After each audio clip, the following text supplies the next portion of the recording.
Et Poutine, Bachar al-Assad, Kadyrov, Xi Jinping, Maduro, Kim Jong-un, c'est la politique de la peur, de la crainte qui a toujours existé.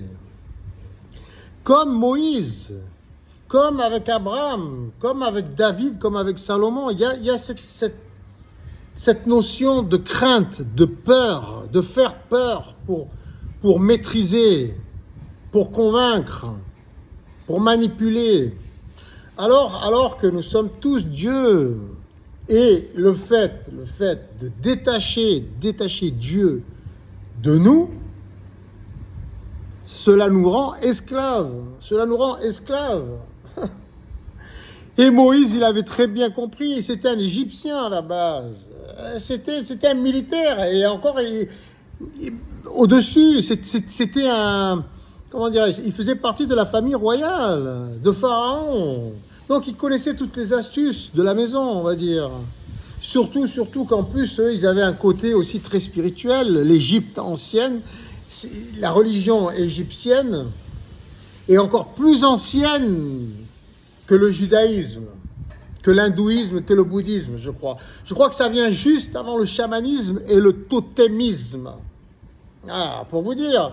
Donc, il connaissait toutes les ficelles, le Moïse. Il s'en est servi pour canaliser les foules. Ils étaient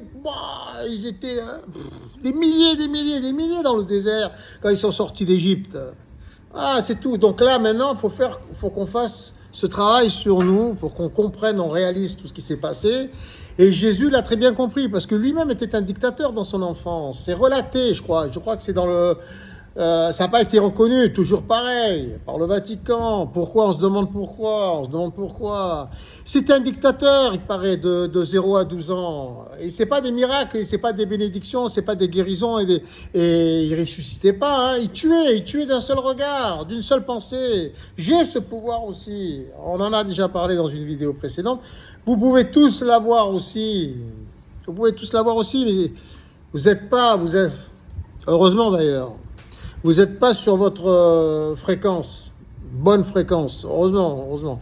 Heureusement que je suis là pour vous aider à l'être dans de bonnes conditions. Mais moi-même, j'ai fait preuve de beaucoup de colère, beaucoup d'agressivité, beaucoup de violence verbale, de la violence aussi psychique et même physique envers moi-même. Je suis la première victime. En plus, Gémeaux, ascendant Scorpion. Imaginez l'intelligence associée à on va dire, l'autodestruction.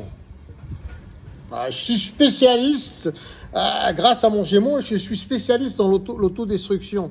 Mais après, il y a le phénomène phénix, qui renaît toujours de ses cendres, et toujours plus fort. Et c'est dans les mythologies, c'est dans les religions antiques, c'est dans les philosophies antiques. On retrouve toujours, c'est des règles universelles. Donc nous devons apprendre tout ça et nous devons créer tous ensemble notre royaume divin. Car nous sommes Dieu sur le plan quantique, nous sommes tous des particules élémentaires originelles. Il faut un leader, et c'est la dichotomie qui s'exprime, c'est moi. Et il faut l'accepter, je sais. Mais vous le serez tous avec moi, c'est ça la différence. Vous allez tous l'être avec moi grâce à mon principe de bénévolat général mondial que l'on va organiser à l'échelle mondiale. Grâce aux institutions déjà existantes, ça ne va pas être de l'aumône, c'est pas de la charité, c'est pas je te passe ma perceuse électrique gratuitement et tu me files ton aspirateur. Tu comprends ce que je veux dire? Non, c'est institutionnel, ça va être organisé grâce aux nouvelles technologies, tout sera gratuit dans les meilleures conditions. Pour le bien-être de tous en temps réel, dans l'intérêt général mondial, ok? Allez, à plus. Je fais des petites vidéos.